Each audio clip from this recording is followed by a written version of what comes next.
हाँ जी, 13.3 का question number 1 में दे रखा है an urn contains 5 red and 5 black balls, a ball is drawn at random, its colour is noted and is returned to the urn. एक urn है, उस अर्न में 5 रेड और 5 ब्लैक बॉल्स हैं। A ball is drawn at random, randomly कोई भी एक ball उसमें से निकाली गई। Its colour is noted and is returned to the urn. Moreover, 2 additional balls of the color drawn are put in the urn and then a ball is drawn at random. What is the probability that the second ball is red? तो पूछा तो ये जा रहा है what is the probability that the second ball is red, ये पूछा जा रहा है। लेकिन ऑब्जर्वेशन ऑब्जर्वेशन मेरे को देखनी है कि हमने ऑब्जर्व क्या करा।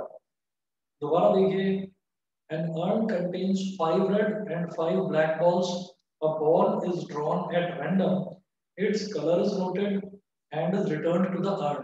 उसका कलर नोट कर लिया हमने। जैसे मान लीजिए एक बॉल हमने निकाली, उसमें 5 रेड है और 5 ब्लैक बॉल है, तो हमने एक बॉल निकाली उसमें से, और अगर मान लीजिए वो रेड निकाला है तो उसका हमने कलर नोट कर लिया और फिर उसको वापस उसी में रख दिया।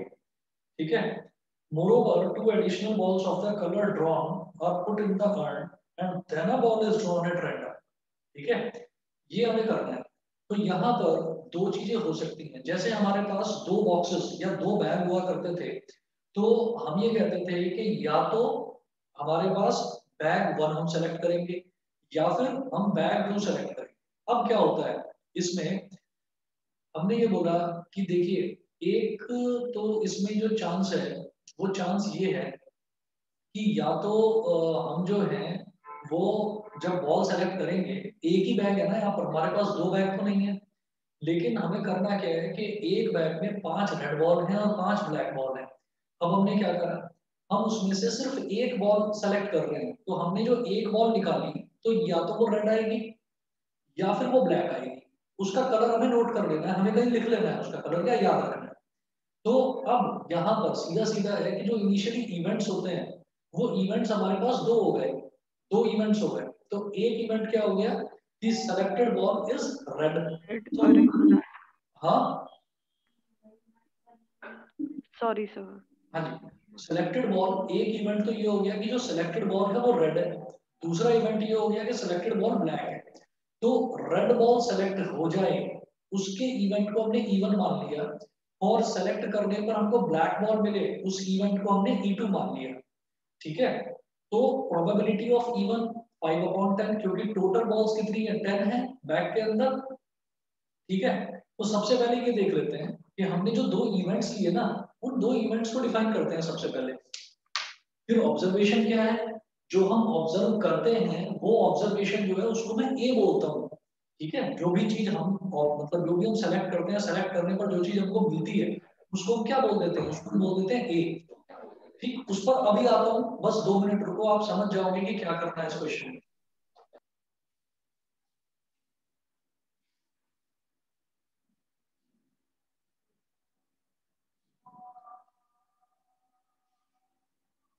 Exercise 13.3,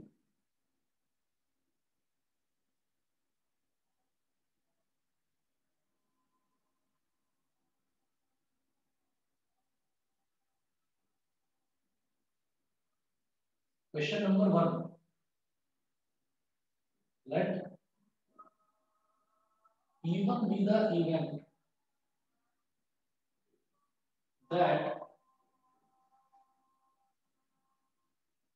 the selected ball is red and E2 be the event that the selected ball is black। E1 be the event that selected ball is red and E2 be the event that selected ball is black। अब आप देखिएगा इसमें 5 red ball है, एक container में 5 red ball है और 5 black ball है। तो E1 वो इवेंट हो गया रेड बॉल की, हमने सेलेक्ट करी जो बॉल वो रेड है। तो P E1 क्या हो गया, 5/10। 5/10। P even हो गया 5/10, तो 5 1 जा 5, 5 2 जा 10, मतलब 1/2। एंड सिमिलरली PE2 क्या हो गया, 5/10. ये भी 5/10, 5 1 जा 5, 5 2 जा 10। तो दोनों ये हो गए हमारे 1/2। ठीक है, अब इसके बाद आगे देखते हैं कि ऑब्जर्वेशन यहाँ पर क्या है। हमने ऑब्जर्व क्या करा, तो ये है कि जो भी बॉल आई ना, चाहे वो रेड आई चाहे वो ब्लैक आई, उसका कलर हमने नोट नोट कर लिया। Moreover, two additional balls of the color drawn are put in the urn and then a ball is drawn at random. ठीक है, अब अगर मान लीजिए रेड कलर की बॉल आई मेरे पास, ध्यान से सुनना, अगर रेड कलर की बॉल आई तो मैंने उस का कलर नोट कर लिया कि रेड है, मैंने उसको उसके अंदर डाल दिया, मैंने उसको वापस उसके अंदर डाल दिया। तो प्लस ये 2 रेड बॉल और डाल दी। है ना, अब तो और मैंने total फिर क्या किया, 12. मैंने 2 रेड कलर की बॉल्स उसके अंदर फिर से डाल दी। तो total balls 12 हो गई. हाँ, Total 12 balls हो जाएंगी. 7 रेड 7 5 red और ब्लैक। 5 black. टोटल 12 हो जाएगी। अब अगर मान लीजिए मैंने ब्लैक बॉल निकाली, तो ब्लैक बॉल निकाली तो उसका कलर नोट करा, उसको वापस कर दिया, उसके अंदर रख दिया, तो टोटल 10 तो वो हो ही गई, क्योंकि मैंने उसका कलर देखकर उसको वापस रखा है। ठीक, तो 10 तो वो हो ही गई। और फिर मैंने 2 ब्लैक कलर की बॉल्स और डाल दी। अब ये पूछ क्या रहे हैं, ये पूछ रहे हैं व्हाट इज द प्रोबेबिलिटी। और उसके बाद जब मैंने 2 और एडिशनल बॉल्स उसमें डाल दी, उसके बाद मैंने फिर से एक बॉल सेलेक्ट करी, लिखा हुआ है two additional balls of the color drawn are put in the urn and then a ball is drawn at random। उसके बाद एक बॉल और निकाली जाती है। now find what is the probability that the second ball is red। तो second ball जो जो सेकंड मैं ड्रॉ कर रहा हूँ वो रेड आ जाए, उसकी प्रोबेबिलिटी क्या है, ये मेरे को बताना है। ठीक है, तो अब हम ये कहेंगे यहाँ पर कि लेट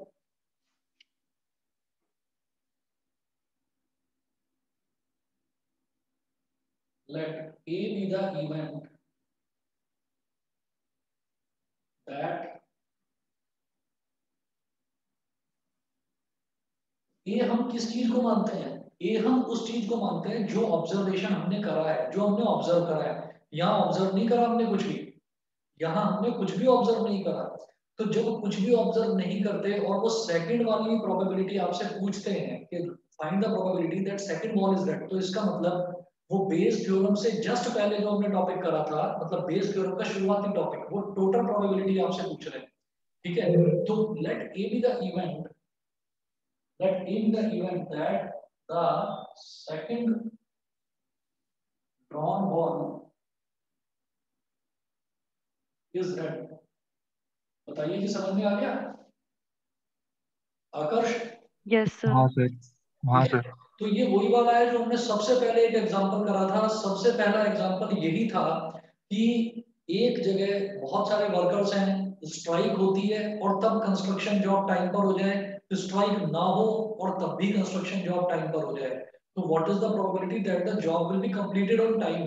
ठीक है, तो हमने दो अलग अलग केसेस ले लिए थे और दोनों को ऐड कर लिया था, तो वो टोटल प्रोबेबिलिटी वाला केस था। तो वही केस यहाँ पर करना है। A be the event that the second drawn ball is red। तो यहाँ पर मैं निकालूंगा कि P E1 और P E2 तो मेरे पास आ ही गया है, तो मैं यहाँ पर देखूंगा कि सबसे पहले मैं निकालूंगा बेटा ये PA/E1। PA/E1 का मतलब क्या है, सबसे पहले तो इसका मतलब देखिए। 7/12. हाँ, 7/12 आ जाएगा. आवाज नहीं आ रही बेटा, दोबारा बोलिए प्लीज। सर 7/12 आ जाएगा ना, 5 + अच्छा 2. अच्छा, हाँ एक मिनट अभी बता। प्रोबेबिलिटी पहले मैं लिख देता हूँ कि ये चीज है क्या, PA/E1। Probability that the sir हमें ये पेपर में लिखना जरूरी है. आप पेपर में लिखना जरूरी है। वो क्यों लिखना जरूरी है, क्योंकि ना इसको देखिए कैलकुलेशन तो नाम के लिए है, समझना और अपनी चीज को एक्सप्रेस करना उसी के मार्क्स से 6 नंबर का क्वेश्चन आता है इसमें। तो इसलिए सारा कुछ ना समझाकर लिख देना वहां पर, इस तरह से लिखना है जैसे आप टीचर को समझा रहे हैं। समझ गए? Yes sir. ओके. ठीक है, तो probability that the second drawn ball is red while the first ball was also red. First ball was also red. ठीक है, इवन का मतलब क्या था, event that the selected ball is red, के शुरुआत में जो मैंने बॉल सेलेक्ट करी थी वो रेड है।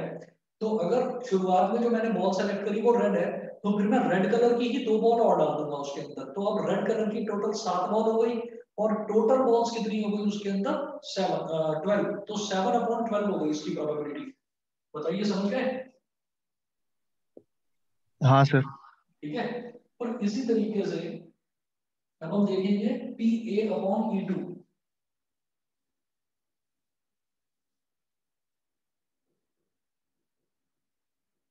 PA/E2, तो PA/E2 क्या है कि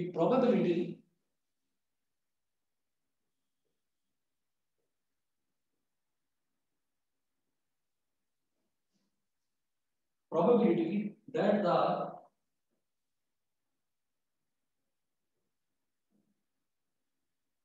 second drawn ball is red, while the first ball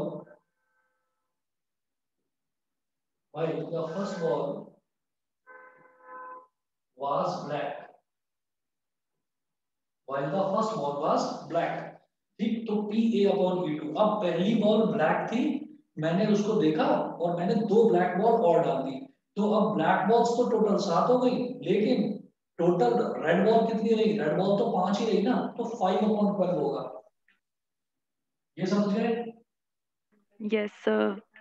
हाँ सर। संजना, क्लियर है? Yes, sir. ठीक है, नैना, मुस्कान, काजल, Yes, sir. क्लियर है? Yes, sir. शाश्वत, Yes, sir. Yes, नहीं sir. सर, ये इवेंट 2 वाला एक बार फिर से बता दीजिए। दोबारा बताता हूँ। Probability that the second drawn ball is red, तो ए तो वो इवेंट है कि जो मैं दूसरी बार जो मैं ड्रॉ कर रहा हूँ ना, दूसरी बार जो मैं ड्रॉ कर रहा हूँ उसमें जो हमारी बॉल है वो रेड कलर की आई, तो ए वो है। और E2 क्या है, E2 ये है कि जो मैंने पहली बार ड्रॉ करा था, तो पहली बार ड्रॉ करा था वो वाली बॉल ब्लैक आए, उसका उस इवेंट को मैंने E2 बोला था। तो PA/E2 का मतलब ये हो गया कि पहली बार जब मैंने बॉल ड्रॉ करी थी तो वो ब्लैक आई थी। ठीक, अब जैसे ब्लैक आई, मैंने ब्लैक बॉल को वापस रख दिया, और फिर ब्लैक कलर की मैंने 2 बॉल्स और उसके अंदर डाल दी, तो टोटल तो 12 बॉल्स हो गई, जिसमें 7 ब्लैक हैं, लेकिन रेड कितनी है, रेड तो 5 ही है ना उसके अंदर। तो हाँ आज सर। सेकंड ड्रॉ पर अब टोटल बॉल अंदर 12 हो गई, जिसमें 7 ब्लैक हैं और 5 रेड है। तो अब सेकंड ड्रॉ पर रेड बॉल निकालने की प्रोबेबिलिटी क्या हो गई, 5 है ना रेड, तो 5/12। ठीक है सर। समझ गए? तो अब हम ये कहेंगे therefore by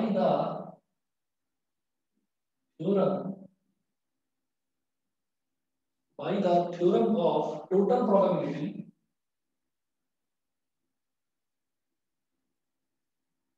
by the theorem of total probability, probability of drawing a red ball in the second draw, उसको हम बोलेंगे PA। अब इसमें A/E1 या E1/A या E2/A वो लिखने की जरूरत नहीं है। A मतलब सेकंड ड्रॉ में लाल बॉल आने की प्रोबेबिलिटी, टोटल प्रोबेबिलिटी PA, तो ये हो जाएगा P(E1 into PA/E1 plus PE2 into PA/E2। ये टोटल प्रोबेबिलिटी है बेटा, जो हम बेस थ्योरम में डिनोमिनेटर में लिखा करते हैं। ठीक है, तो ये अपने यहाँ पर लिख दिया। अब आपको सिर्फ और सिर्फ वैल्यू उसकी डालनी है, आंसर निकालना है। PE1 1/2 है और PA/E1 7/12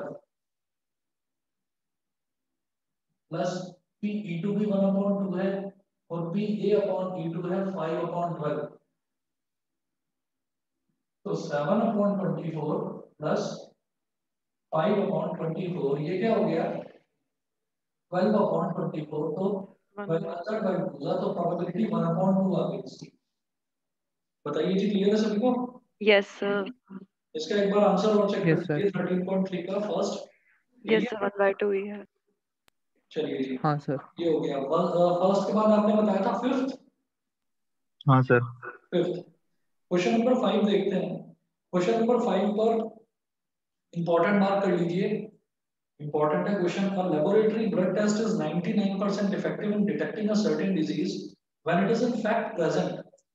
ठीक है, however the test also yields a false positive result for 0.5% of the healthy persons tested.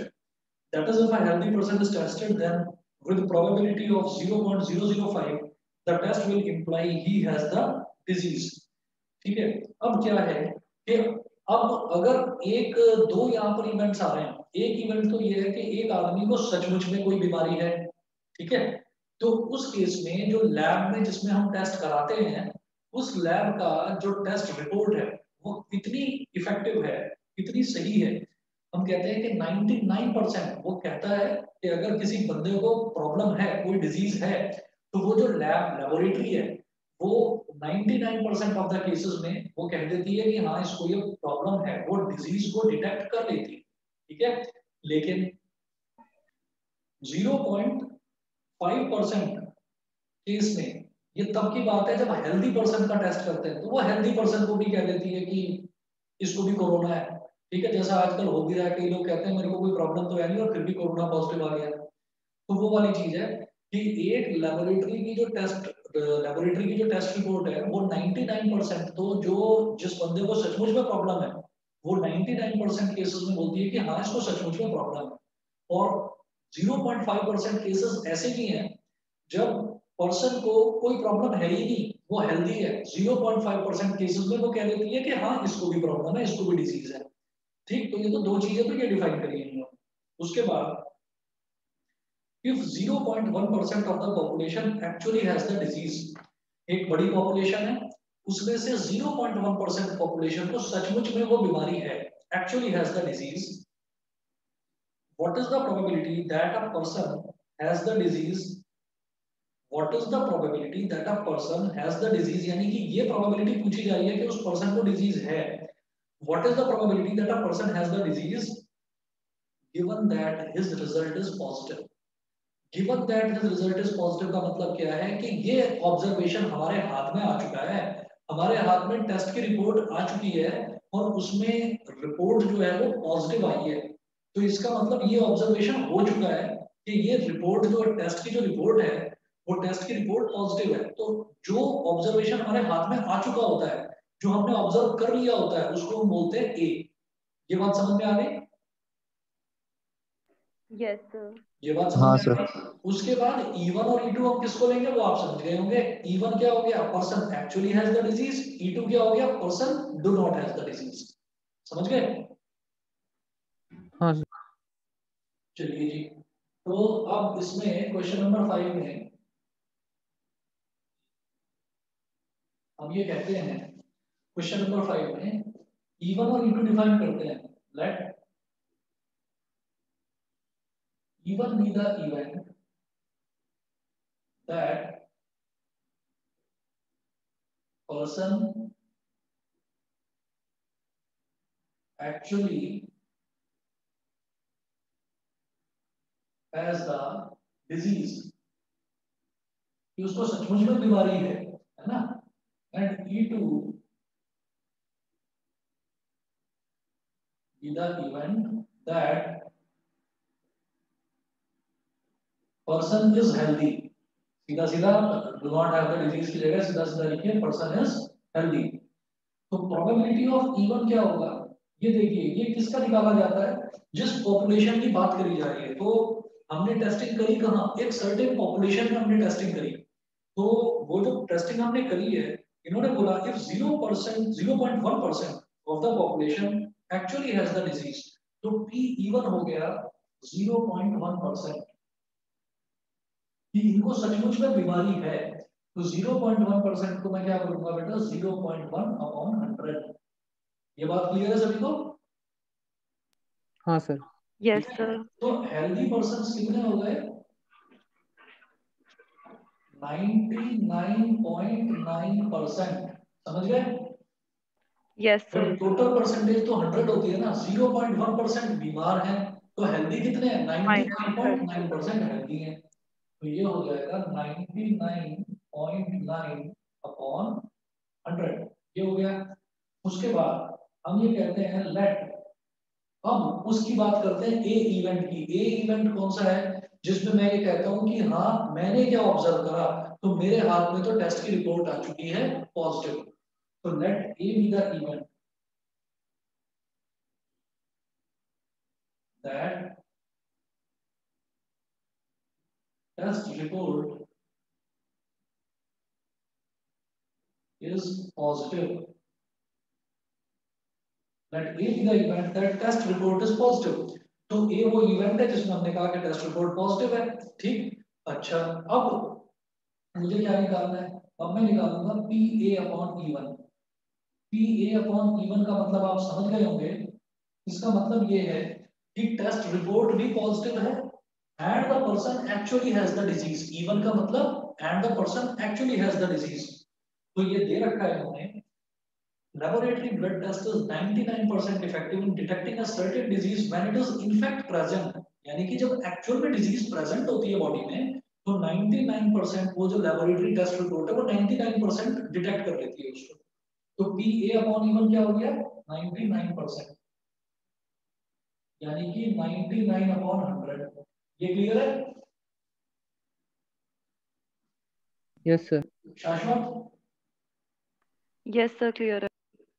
ठीक है, अब P A upon E two, यानी कि टेस्ट रिपोर्ट पॉजिटिव है but the person is healthy.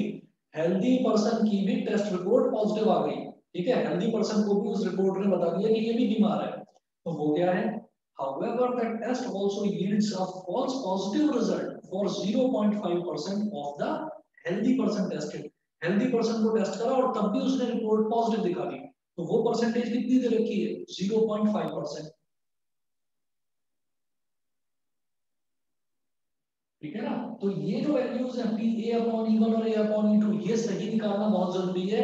अगर हम ध्यान से नहीं पढ़ेंगे क्वेश्चन को, तो कई बच्चे क्या गलती करते हैं कि A upon E one 99 upon 100 है, तो A upon E two 1 minus 99 upon 100 हो जाएगा। वो गलती मत करना, वो गलती मत करना। ठीक है, हमें क्या निकालना है? अच्छा, उसकी भी बात बताता हूँ अभी, पहले ये देखिए, ध्यान से समझना, उस चीज को कंफ्यूज मत हो जाना इन दोनों में। अब जो मैं बताने वाला हूँ उसको ध्यान से समझना।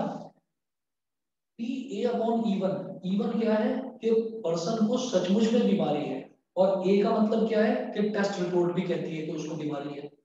अब अगर आप सोचो कि आप 1 माइनस 99 अपॉन 100 कर देते हैं, तो उससे क्या होगा?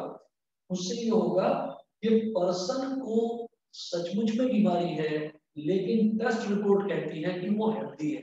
समझ गए? Yes, sir. टेस्ट हाँ रिपोर्ट सर। कहती है कि वो हेल्दी है, जबकि ए क्या है? ए इवेंट है कि टेस्ट रिपोर्ट कहती है कि वो पॉजिटिव है, यानी कि उस पर्सन को बीमारी है। तो अगर मैं 1 माइनस कर दूंगा तो इस ए का कॉम्प्लीमेंट हो जाएगा। ए का कॉम्प्लीमेंट मतलब कि अब उसकी टेस्ट रिपोर्ट नेगेटिव आ गई। समझ गए? हाँ सर। हाँ सर। मुझे एक चीज फिक्स रखनी है कि टेस्ट रिपोर्ट पॉजिटिव, तो टेस्ट रिपोर्ट पॉजिटिव ए है, तो उन्होंने बोला हेल्दी पर्संस की भी पॉजिटिव टेस्ट रिपोर्ट 99% आती है। ठीक, सॉरी, एक्चुअली जो बीमार हैं उनकी जो Yes, test sir. Report positive है वो 99% आती है, और जो हेल्दी पर्सन है उसकी भी पॉजिटिव टेस्ट रिपोर्ट वो 0.5% आती है। समझ गए? सर अगर ये P E1 अपॉन A होता और फिर हाँ, हम 1 माइनस करके कर देते, तो तब वो आता ना जो हमें चाहिए था। ना ना ना ना, पी इवन अपॉन है तो मुझे निकालना ही है इस क्वेश्चन में। यस सर, मतलब अगर सर ऐसा होता, अगर P E1 अपॉन A दिया होता और फिर हम 1 minus P E1 upon A करते, तो आता ना कि जिन्हें मतलब डिजीज है नहीं और उनकी भी पॉजिटिव आ गई। नहीं नहीं नहीं नहीं नहीं, उसमें कंफ्यूज मत हो आप, अच्छा। उसमें कंफ्यूज मत हो। बस आपको इसमें एक चीज ध्यान रखनी है कि जो चीज आपसे पूछी, जो चीज आपने ऑब्जर्व कर ली, उस इवेंट को आपको ए मान लेना है। ठीक है, उसके अलावा वो जो पूछ रहे हैं ना, व्हाट इज द प्रोबेबिलिटी, जैसे इस क्वेश्चन में पूछा जा रहा है what is the probability that a person has the disease, कि उसको सचमुच में बीमारी है, तो दो इवेंट्स बनेंगे कि उसको सचमुच में बीमारी है या उसको सचमुच में बीमारी नहीं है। तो इसलिए मैंने E1 और E2 ऐसे लिख दिया कि उसको actually has the disease and he is healthy, ये करा है।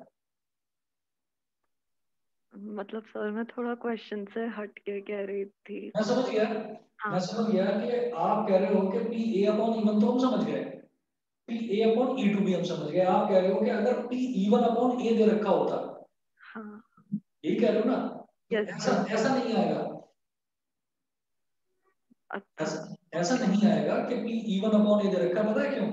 क्योंकि क्या है कि आप इसके ना सॉल्यूशन देखना एनसीईआरटी के, तो एनसीईआरटी के सॉल्यूशन देखना, चैप्टर वाइज के देखना, आरडी के देखना, उनके सॉल्यूशंस में कई जगह आप खुद इतना कंफ्यूज हो जाएंगे कि आपको ये लगेगा कि कहीं पर तो इन्होंने P A P B P C मान रखा है, कहीं तो वो पी ए अपॉन ई निकाल रहे हैं, और कहीं पर वो पी ई अपॉन ए निकाल रहे हैं for the same thing asked in both the same questions.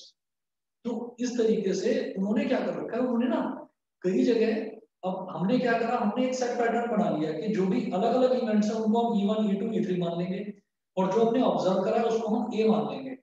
ठीक है, तो आप कितने भी क्वेश्चंस इसमें देखिएगा, और मतलब जो बोर्ड में आए हुए हैं वो भी चैप्टर वाइज में देख लो, आरडी में देख लो या एनसीईआरटी में देख लो, उसमें वो पूरी की पूरी आपको कहानी समझाएंगे। उसमें वो आपको नहीं बोलेंगे कि पी E1 अपॉन ए है या पी ए अपॉन E1 है, वो नहीं बोलेंगे। वो इवेंट्स लेना, वो इवेंट्स सपोज करना, लेट करना, वो आपके हाथ में है। समझ रहे हो? Yes sir. है ना? तो कई केसेस में ऐसा होता है कि जैसे मैं तो उसको ऑब्जर्वेशन जो आई है मैं उसको ए मान रहा हूँ, कई बुक्स में ऐसा कर रखा है कि उन्होंने जो ऑब्जर्वेशन आ चुकी है हमारे हाथ में, जैसे टेस्ट रिपोर्ट पॉजिटिव है, वो उसको E1 मानकर चल रहे हैं, और बाकी जो है उनको E2 E3 मान लेते हैं। तो आप अपना फंडा अपने दिमाग में क्लियर रखना। इसीलिए मैं जो वीडियोस बनाकर भेजूंगा, जो लास्ट क्लास की भी थी और आज की क्लास की भी, आज की क्लास की भी जो वीडियो है, इसको सेव करके रखना। आपका बेस थ्योरम की मैं गारंटी दे रहा हूँ, ये गलत नहीं होगा क्वेश्चन। ठीक है ना? बस ये दो फंडे याद रखना, इनमें कंफ्यूज मत होना कि यार ये पी E1 अपॉन है, इसका मतलब क्या है। ठीक है ना? यस समझ सर। के चलूं आगे? यस सर क्लियर है। क्योंकि इसमें बड़ा मतलब अगर ज्यादा घुस जाते हैं बड़ा दिमाग खराब होता है कि क्या है ये क्या नहीं है, किस तरीके से ये E1 अपॉन ए का मतलब क्या है, उसका रेसिप्रोकल है क्या, क्या है। ठीक, तो आगे चलते हैं।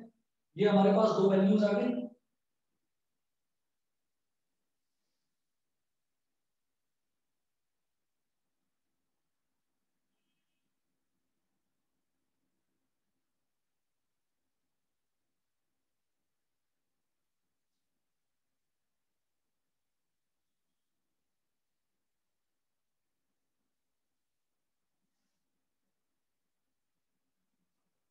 चलिए, अब इसके बाद इन्होंने पूछा गया है हमसे कि what is the probability that a person has the disease given that his result is positive. Actually उसको डिजीज है, तो एक्चुअली डिजीज का मतलब क्या है? एक्चुअली डिजीज का मतलब E1, E1 का मतलब पी E1 अपॉन ए पूछ रहे हैं। तो आप यहाँ पर लिखेंगे required probability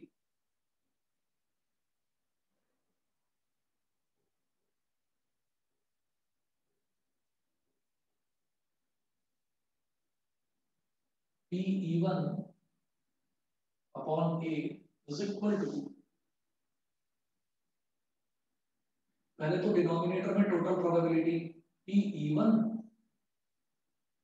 into P A upon E1 plus P E2 into P A upon E2। ये तो हो गई टोटल प्रोबेबिलिटी डिनोमिनेटर में। न्यूमरेटर में P E1 into P A upon E1, ये हो सर गया। हो जाएगा इसके आगे तो, हाँ, इसके आगे हो जाएगा, कर बस दीजिएगा। वैल्यूज पुट कर देंगे। ठीक है, करके देख लिया क्या? हाँ सर कर लिया। ठीक है, और कौन सा बता रहे थे? 12th? हाँ सर 12th। 12th देखते हैं।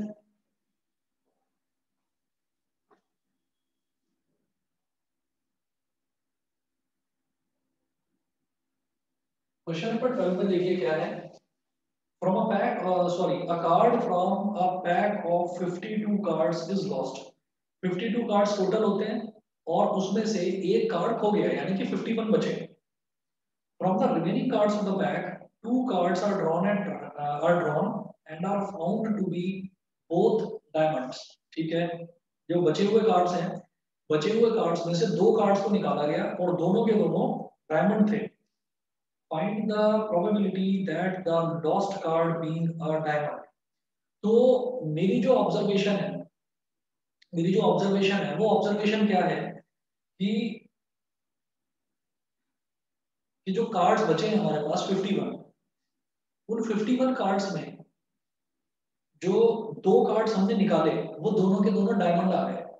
ठीक है, अच्छा अब क्या हो सकता है कि वो जो 2 कार्ड आए हैं डायमंड के, वो 2 कार्ड ऐसा भी हो सकता है कि जो ओरिजिनली 52 कार्ड्स थे उसमें से जो एक कार्ड खोया है वो डायमंड का रहा हो। ठीक है, तो अब जो मुझे सिलेक्शन करना है वो सिलेक्शन सिंगल का नहीं है, सिलेक्शन 2 का है। ठीक, क्वेश्चन अच्छा है ये वाला।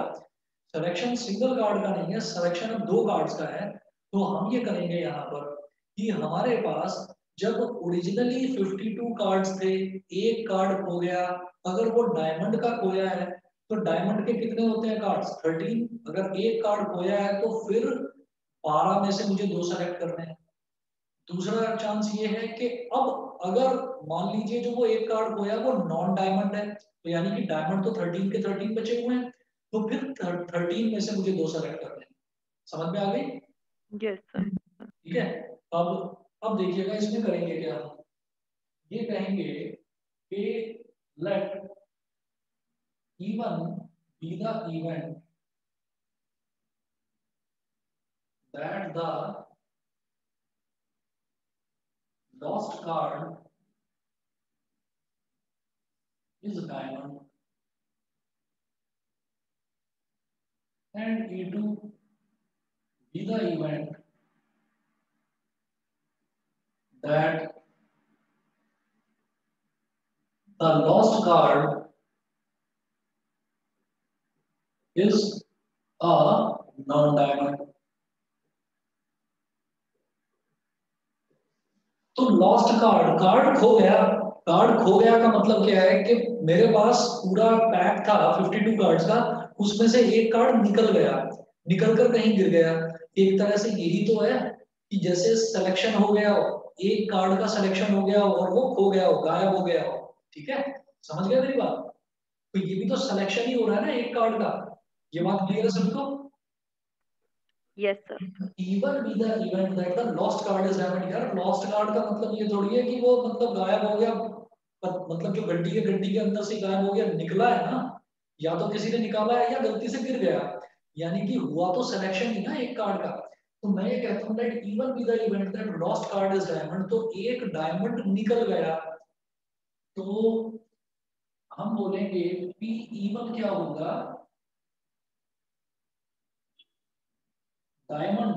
अब कौन सा डायमंड निकला मुझे नहीं पता, हो सकता है डायमंड का एस निकल गया हो सकता है 2 निकला हो सकता है 3 निकला हो या 4 निकला हो, 5 निकला हो, किंग क्वीन कुछ भी निकल सकता है। तो हम ये कहते हैं डायमंड कितने हैं टोटल? 13। तो 13 डायमंड्स हैं और टोटल कार्ड्स कितने हैं? 52। तो 13/52, मतलब एक डायमंड सेलेक्ट करने की प्रोबेबिलिटी क्या होगी? 13/52। ये बता दो, समझ गए? हाँ सर, क्लियर है। Yes sir. ये हो गया 13/52, 13 1 जा 13 and 13 4 जा 52, 1/4। सिमिलरली PE2 का मतलब क्या है कि lost card is non diamond. Non diamond कितने हो गए? 39/52। ठीक है, कोई भी निकले लेकिन वो डायमंड ना हो, तो नॉन डायमंड्स कितने हैं? 39, टोटल कार्ड्स कितने हैं? 52। तो 39/52 3/4। 3/4, या यहाँ से कर देते 1 - 1/4, ये आ गया 3/4। ठीक है जी। अब इसके बाद इस क्वेश्चन में अलग क्या है, नया क्या है वो देखिएगा।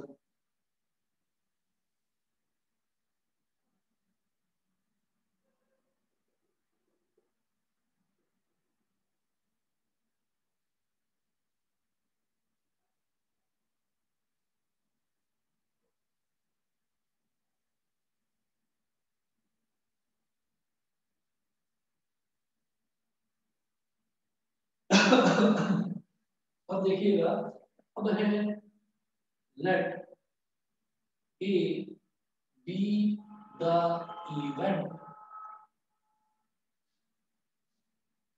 ऑफ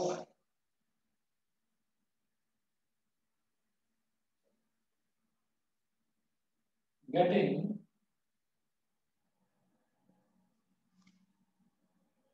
two diamond cards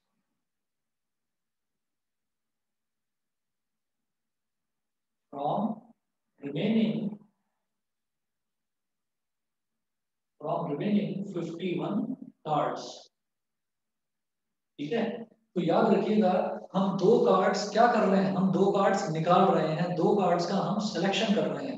तो दो कार्ड्स के सिलेक्शन का मतलब क्या हो गया, ये सिलेक्शन आपको याद होगा 11th क्लास में करा था, सिलेक्शन मतलब कॉम्बिनेशन। तो मैं दो कार्ड्स निकाल रहा हूँ, एक नहीं है, एक होता तो सिंपली 13/52 लिख देते। अब मेरे पास कार्ड्स कितने बचे हैं 51, तो पहले मैं ये लिखूंगा PA/E1। PA/E1 का मतलब क्या है कि जो हमने दो कार्ड निकाले वो दोनों डायमंड के हैं, और जो लॉस्ट कार्ड था वो भी डायमंड का था। इवन का मतलब लॉस्ट कार्ड इज डायमंड। तो जब लॉस्ट कार्ड डायमंड का था तो मेरे पास अब डायमंड्स कितने बचे, टोटल 13 होते थे, अब मेरे पास डायमंड्स कितने बचे 12। 12 में से दो मैंने सेलेक्ट कर लिए, तो 12C2 अपॉन कितने कार्ड्स थे टोटल 51C2। 51C2 इसका मतलब क्या है बताइए, ये चीज क्लियर है कि नहीं? Yes sir. आप ये देखो, आप ये कहोगे कि सर ये कॉम्बिनेशन कहाँ से आ गया, मुझे नहीं आ रहा है समझ में कुछ भी कि आप कॉम्बिनेशन कहाँ से लेकर आ गए इसमें। तो ध्यान से सुनिएगा, कॉम्बिनेशन हर प्रोबेबिलिटी में यूज होता है, यहाँ पर भी हाँ कॉम्बिनेशन सर। यूज हुआ था। 13 डायमंड्स हैं और 52 टोटल कार्ड्स हैं, लेकिन एक कार्ड खोया है, एक कार्ड का सिलेक्शन हो रहा है मतलब। तो 13C1 अपॉन 52C1, तो जब हम C1 लिखते हैं 13C1 तो इट इज इक्वल टू 13, मैं 52C1 लिखता हूं तो इट इज इक्वल टू 52, क्योंकि एक कार्ड का सिलेक्शन। तो आप याद रखिएगा कि प्रोबेबिलिटी के हर क्वेश्चन में कॉम्बिनेशन यूज होता ही होता है, क्योंकि ये पहला क्वेश्चन आया है जहां पर हम दो कार्ड सेलेक्ट कर रहे हैं, तो इस वजह से यहाँ 12C2 अपॉन 51C2 लिखा है हमने। मेरी बात समझ में आ गई? हाँ सर। अगर हाँ सर। एक कार्ड सेलेक्ट करना होता हमें, अगर सिलेक्शन करने पर हमारे पास एक डायमंड का कार्ड आता फ्रॉम द रिमेनिंग 51 कार्ड्स, ठीक है, while the lost card is also diamond. तो लॉस्ट कार्ड क्योंकि डायमंड है तो मेरे पास डायमंड कितने बचे 12, तो 12, और टोटल कार्ड्स कितने हैं, अब एक खो चुका है तो 51, तो मैं 12/51 लिखता अगर एक कार्ड की बात होती तो। लेकिन दो कार्ड्स का सिलेक्शन हो रहा है और दोनों डायमंड्स के मिल रहे हैं, तो 12C2 अपॉन 51C2। समझ गए? सभी को यस क्लियर सर। है? काजल क्लियर है? Yes sir. Yes sir. ठीक है, अब ये देख लीजिए कॉम्बिनेशन का फॉर्मूला, जिस बच्चे को याद नहीं है मैं बता देता हूँ। कॉम्बिनेशन का फॉर्मूला ये होता था NCR is equal to n factorial upon r factorial into n minus r factorial. याद आ गया ये है? तो PA/E1 is equal to 12C2 यानी कि 12 फैक्टोरियल अपॉन 12 माइनस 2 मतलब 10 फैक्टोरियल और इंटू 2 फैक्टोरियल अपॉन 51C2। तो 51 फैक्टोरियल अपॉन 51 माइनस 2 मतलब 49 फैक्टोरियल इंटू 2 फैक्टोरियल। ऊपर न्यूमरेटर का डिनोमिनेटर में भी 2 फैक्टोरियल है, डिनोमिनेटर के डिनोमिनेटर में भी 2 फैक्टोरियल है, काट दो इसको। ऊपर 12 फैक्टोरियल को लिखूंगा 12 इंटू 11 इंटू 10 फैक्टोरियल। 10 फैक्टोरियल पर मैं रुक गया, आप समझ गए होंगे मैं रुका क्यों हूं। और डिनोमिनेटर में 51 फैक्टोरियल है, तो क्या लिखूंगा 51 इंटू 50 इंटू 49 फैक्टोरियल। इस पर मैं रुका क्यों हूं, क्योंकि नीचे 49 फैक्टोरियल है, ये कट जाएगा। तो 12/11 अपॉन 51 इंटू 50, तो 12 इंटू 11 अपॉन 51 इंटू 50। ये आ गया, बताइए जी क्लियर है यहाँ तक? Yes sir. हाँ सर। Yes sir. ठीक है, अब मैं इसको डिवाइड करूं या ना करूं, चलो कर लेते हैं। 2 6 12 और 2 25 सा, ठीक है, और इससे ज्यादा ये हो नहीं रहा है, हो जाएगा। हाँ, 3 2 6 और 3 17 51, और तो नहीं करेगा। तो ये आ गया बेटा 22 अपॉन 17 5 85, 17 2 34 और 8 42, 22 अपॉन 425, ठीक है। उसके बाद अगला देखिए,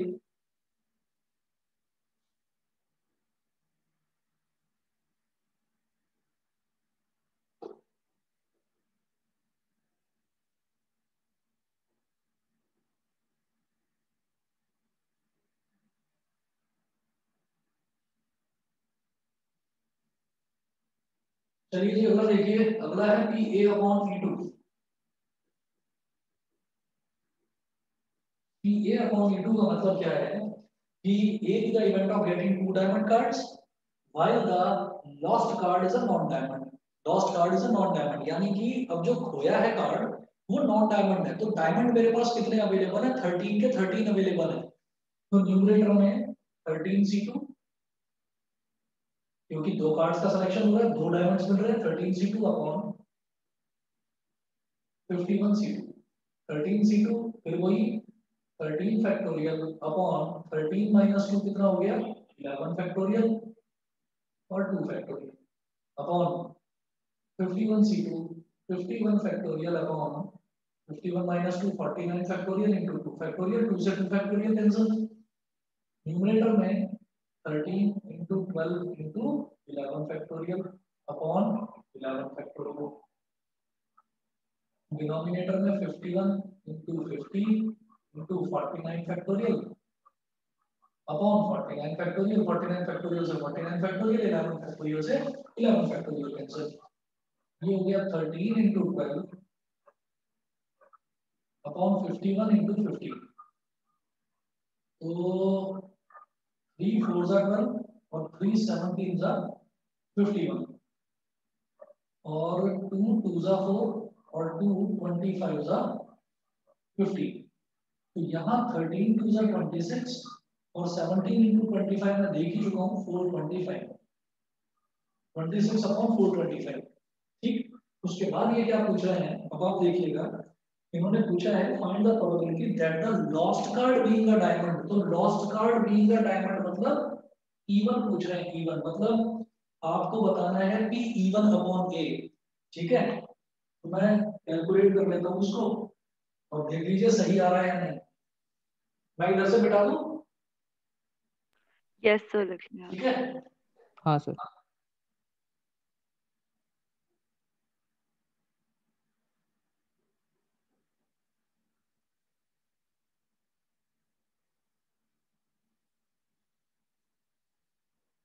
तो रिक्वायर्ड प्रोबेबिलिटी क्या हो गई,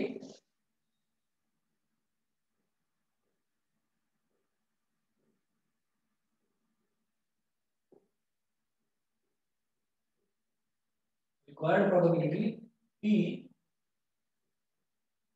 even upon A is equal to P even into P A upon even upon P even into P A upon even plus P E2 into P A upon E2।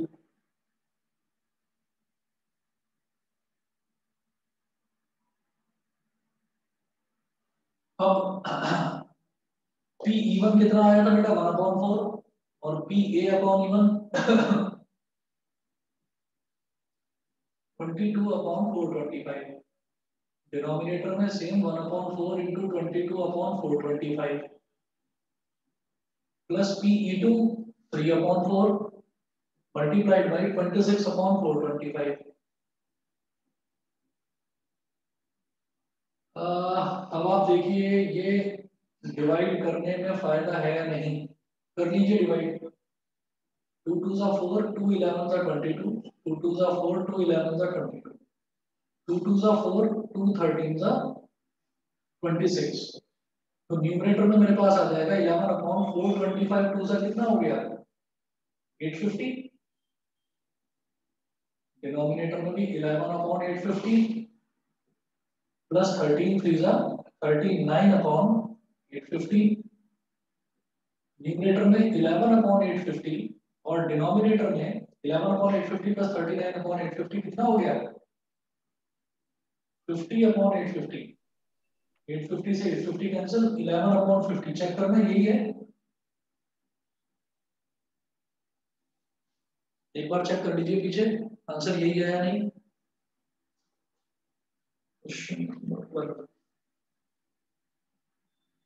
हाँ sir.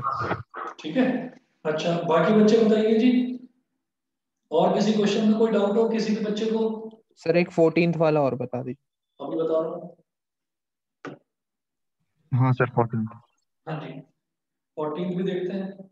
If A and B are two events such that A is a subset of B, मतलब A जो है वो B में से निकला है and PB is not equal to 0, मतलब प्रोबेबिलिटी ऑफ B एक इवेंट है तो B की भी कुछ प्रोबेबिलिटी है, वो 0 के बराबर नहीं है। Then which of the following is correct? PA upon B is equal to PB upon PA, ठीक है, और PB upon PA, अच्छा PA upon B is less than PA, is less than PA, अच्छा less than PA, यहीं से समझ में आ जाएगा।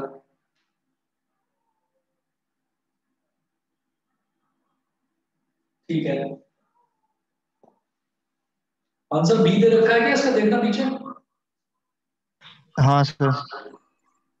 सोच कर बताओ समझ में आता है कि नहीं बी कैसे है। सर नहीं सर सी दे रखा है मेरे में तो।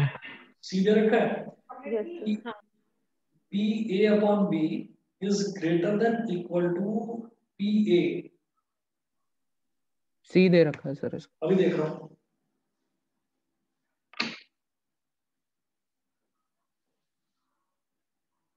अभी देखता हूँ एक मिनट।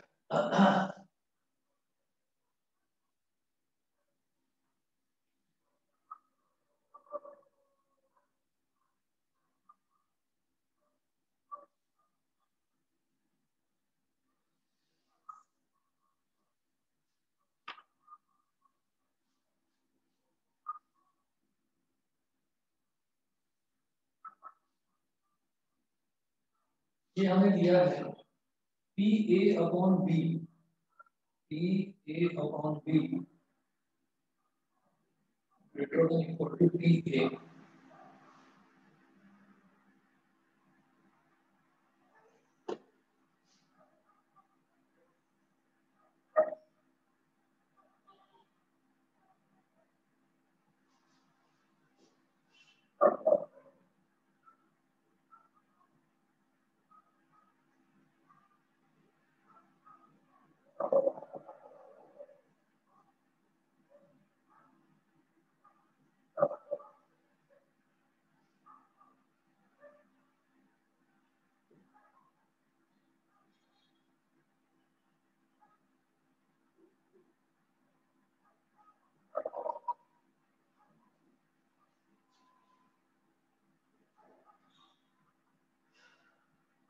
कोई एग्जांपल लेकर देखा जा सकता है, कोई एग्जांपल लेकर ऐसा क्वेश्चन अगर आए ना तो कोई एग्जांपल लेकर चेक कर सकते हो। जैसे पी ए क्या है, ए तो कोई भी इवेंट है, इसी तरह से बी क्या है, बी भी कोई भी इवेंट है। लेकिन जब पी ए अपॉन बी की बात करते हैं तो P A upon B conditional probability होती है, जिसमें हम न्यूमरेटर में बोलते हैं ए इंटरसेक्शन बी और अपॉन पी बी हम ये कहते हैं। तो अब इसमें ए सही है, बी सही है, सी है या डी है, कौन सा सही है वो हम कोई एक एग्जांपल लेते हैं और एग्जांपल लेकर हम चेक कर लेंगे। देखिए मैंने कहा कि in the throw of a die,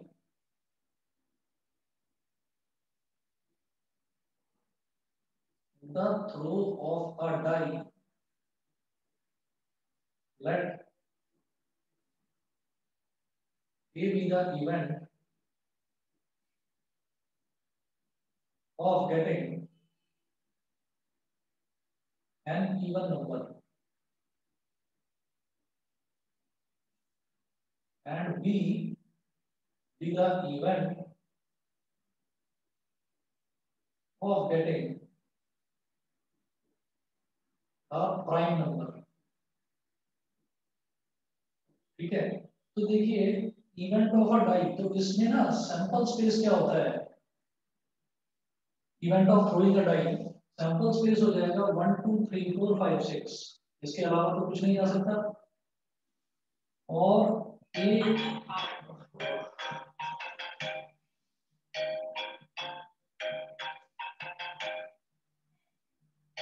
बेटा 1 मिनट मेरी वीडियो पॉज होगी प्लीज।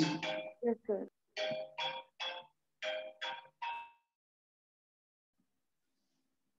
अब देखिएगा जो ए है, ये इवेंट हमारा हो गया event of getting an even number. तो इवन नंबर कौन कौन से हैं इसमें, 2 4 और 6। Event of getting a prime number, prime number कौन से हैं, प्राइम नंबर है 2 3 और 5। ठीक है, तो अब मुझे यहाँ पर जो है इसकी पी ए भी निकालता हूँ, पी बी भी निकालता हूँ और पी ए इंटरसेक्शन बी ये भी निकालता हूँ।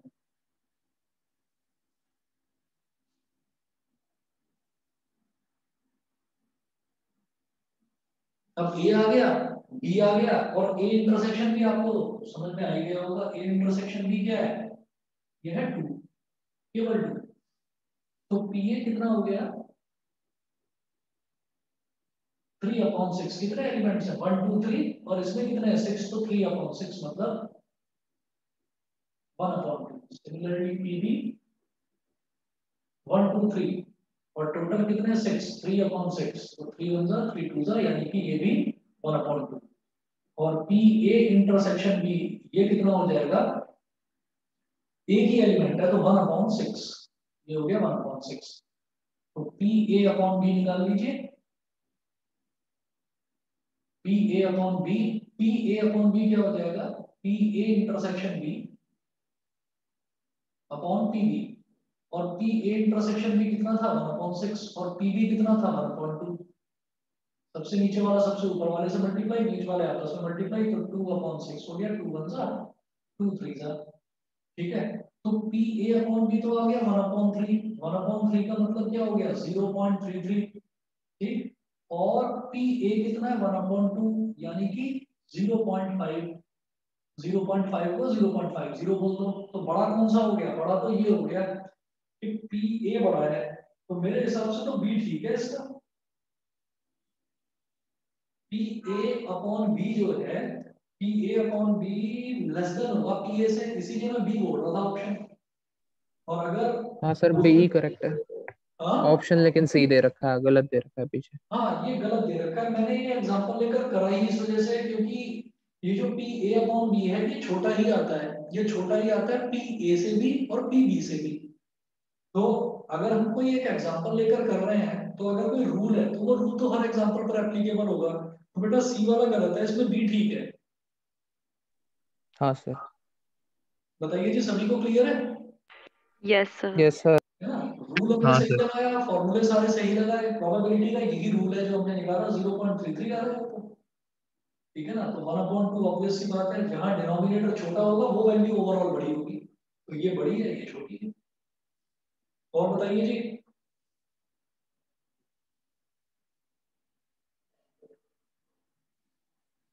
और बताइए जी, और इस वाली एक्सरसाइज में कोई डाउट हो तो बताओ। नहीं सर, हो गए। नहीं सर, हो गया। ओजस करी थी एक्सरसाइज? सर पूरी नहीं करी, थोड़ी सी करी थी। ठीक है, एक्सरसाइज कंप्लीट करिए, बड़ी इंटरेस्टिंग एक्सरसाइज है। और आप लोग ना चैप्टर वाइज खरीद लीजिए, मैथ्स की चैप्टर वाइज ले लो, उसमें जब आपके आगे देख लीजिए जो लास्ट चैप्टर चल रहा है आपका, इसके बाद लीनियर प्रोग्रामिंग तो वैसे ही बच्चों वाला ही है, उसमें कुछ है नहीं खास। और आप ये देखिएगा कि अब वो टाइम आ गया है कि अब आपको रिवीजन करना है। एग्जाम आपके जब भी होंगे मार्च के तो बाद ही होंगे, मार्च से पहले नहीं होने वाले। तो आप अब प्रैक्टिस शुरू कर दीजिए, चैप्टर वाइज मार्केट में आ चुकी है। जेई के लिए तो आ गई डेट। हाँ जेई के लिए तो आ गई मेन। अच्छा, जेई के लिए कब है? 22 से 25 के बीच में कह रहे हैं। 22 से 25 क्या फेब। अच्छा, लेकिन जो आपके ये एग्जाम्स होंगे ना, बोर्ड वाले एग्जाम्स, ये डिले होंगे ही होंगे, ये डिले होंगे ही होंगे, क्योंकि जेई जो है वो आपका ऑनलाइन एग्जाम होना है। ये ऑनलाइन अभी इतनी जल्दी नहीं हो सकता कि आपके 12th के एग्जाम ही ऑनलाइन हो जाए। तो वो ऑनलाइन है, उसमें तो फिर भी चांसेस हैं, ठीक है, लेकिन ऑफलाइन में बहुत प्रॉब्लम्स हैं, तो इस वजह से वो थोड़ा सा डिले होगा। टाइम आपके पास सफिशिएंट है, अब आप कर सकते हैं, क्योंकि मैथ्स का हमारा लास्ट ही चैप्टर बच रहा है। उसके बाद फिर मैं रिवीजन कराऊंगा, और रिवीजन टोटली फिर चैप्टर वाइज में से ही होगा, ठीक है, क्योंकि उसमें सारे के सारे जो क्वेश्चंस हैं वो सारे वही हैं जो बोर्ड में आए हुए हैं पिछले 10 सालों। तो आप लोग ले लीजिए चैप्टर वाइज। सर किसकी पब्लिकेशन की? जो इसका प्रोबेबिलिटी डिस्ट्रीब्यूशन वाला, मीन वाला, एक्सपेक्टेड वैल्यू और मीन एक ही बात होती है, तो वो मैं फिर नेक्स्ट क्लास में करवाता हूँ स्टार्ट, ठीक है। सर कौन सी देनी है बुक? मैथ्स की चैप्टर वाइज बता रहा हूँ ना, रुको 1 मिनट दिखाता हूँ।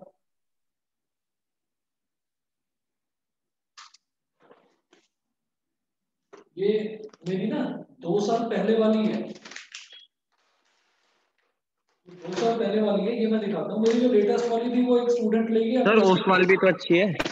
हाँ, ओसवाल भी अच्छी है, इसमें बहुत अच्छे से दे रखा है, अब वो भी दे दो, कोई दिक्कत नहीं है, क्वेश्चंस तो सेम ही रहने हैं। ये मेरे पास 2009 से 2018 वाली है, ठीक है ना। तो इसमें बहुत अच्छे से दे रखा है। चैप्टर वाइज का मतलब ये है कि जैसे पहला चैप्टर है, तो उस चैप्टर के सारे 2 नंबर के क्वेश्चंस अलग उन्होंने सेपरेट कर रखे हैं, 4 नंबर वाले अलग सेपरेट कर रखे हैं, और जो 6 नंबर वाले हैं वो अलग सेपरेट कर रखे हैं, तो सेपरेट सेपरेट करके दे रखा है, तो आसानी हो फिर जाएगी। इसमें सैंपल पेपर होंगे? इसमें 2 सैंपल पेपर देते हैं बेटा लास्ट में। एक तो देते हैं ये जो एग्जाम पेपर आया होता है, देखो ये लास्ट में सीबीएसई एग्जामिनेशन पेपर, एक तो ये होता है, और एक होता है सैंपल पेपर। सैंपल पेपर इसके बाद में होता है। तो मैंने 10th में यूलाइक करी थी, उसमें सैंपल पेपर थे, वो अच्छी लगती थी करने में। उसमें 2 दे रखे हैं, ये दूसरा है सैंपल पेपर 2 है, वो भी ठीक है। यूलाइक जो है वो की शायद रखी है मेरे पास, ये भी यूलाइक के 2 तरीके के आते हैं, टुगेदर का भी रखा हुआ है। यूलाइक के 2 तरीके के आते हैं, ये देखिए, ये रिवीजन पेपर है, रिवीजन पेपर 2019-2020, मतलब ये कोरोना से पहले का खरीदा हुआ है। तो इसके अंदर क्या है कि सारा कुछ तो शुरुआत में दे रखा है कि कितने कितने मार्क्स और क्या क्या आना है। ये देखो, सबसे पहले रिलेशन फंक्शन है, ये 8 नंबर का आना हाँ है। सर, ये ऐसी किताब मुझे अच्छी लगती है। ये 8 नंबर का है, ये शुरुआत में दे रखा है। और उसके बाद सबसे अच्छी चीज क्या है कि यहाँ से लेकर ये जुलाई में ये सारे के सारे सॉल्व दे रखे हैं। अगर मान लो आप किसी क्वेश्चन में अटकते हो, तो फिर आपको किसी टीचर से या कहीं किसी से हेल्प लेने की जरूरत नहीं है। आपने अगर पूरा का पूरा सिलेबस कर रखा है, तो फिर आप खुद ही देखकर उसको समझ सकते हो। और उसके बाद जैसे 6 एक तो सैंपल पेपर है जो सीबीएसई इशू करता है, जो अभी तक शायद इशू नहीं कर रहा है इस साल का। और उसके बाद 2 से लेकर 11 तक, यानी कि 10 इसके सॉल्व खुद के सैंपल पेपर हैं यूलाइक के, ये तो सॉल्व हो गए। और फिर लास्ट में 12 से 21 तक, तो ये 10 और दे रखे हैं, ये अनसॉल्व है, लेकिन अनसॉल्व के लिए आंसर दे रखे हैं, सॉल्यूशन नहीं है लेकिन आंसर दे रखे हैं। तो ओसवाल का है, ओसवाल का भी ठीक है, ओसवाल का नहीं है, सॉरी ओसवाल का मेरे पास नहीं है, टुगेदर का है, ठीक है। तो जो भी ठीक लगे वो अच्छा लेना, लेकिन बच्चों की जो पहली चॉइस होती है वो ये अरिहंत का सीबीएसई वाला ये जो आता है ना चैप्टर वाइज, ये पहली चॉइस होती है, क्योंकि इसमें चैप्टर वाइज अलग अलग दे रखा है।